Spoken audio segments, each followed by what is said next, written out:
Hello everyone, આજે આપણી પાસે આવી છે i10 નિયોસ ઓટોમેટિક, જે આપણે 2025માં 10મા મહિનામાં સીએનજી કિટ કરી હતી, જે આજે આપણી પાસે રેગ્યુલર ચેકઅપ માટે આવી છે. જેની અમુક ઇમેજીસ હું તમને બતાવીશ. ઘણા બધા કસ્ટમરને એવો પ્રશ્ન હોય છે કે ઓટોમેટિક ગાડીમાં સીએનજી સક્સેસફુલ હોય છે કે નથી હોતી, તો એમના માટે આ પર્ટિક્યુલર ફોટોઝ અપલોડ કરેલા છે. અને આ ગાડી ઓલમોસ્ટ કિટ કર્યા પછી 25,000 થી 30,000 કિલોમીટર ચાલેલી હશે. કસ્ટમર ફૂલ્લી સેટિસ્ફાઈડ છે, જેમાં એમને કોઈ પણ એવરેજ પિકઅપને લગતી કોઈ પણ ટ્રબલ નથી.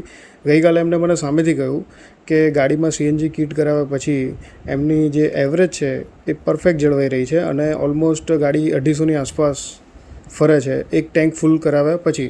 હવે એક ટેન્ક ફૂલ કરાવો ત્યારે તમારી ગાડીમાં 8 કિલો ગેસ જતો હોય છે અને એમને પિકઅપ એવરેજ કોઈ પણ બાબતે કોઈ ઇશ્યુ નથી. અગર તમે પણ જો કરાવવા માગતા હોય, તમારી કોઈ પણ ઓટોમેટિક ગાડી હોય, તો જરૂરથી અમારો કોન્ટેક્ટ કરો. જય ઓટોમોબાઈલ્સ, પીજ રોડ, નડિયાદ.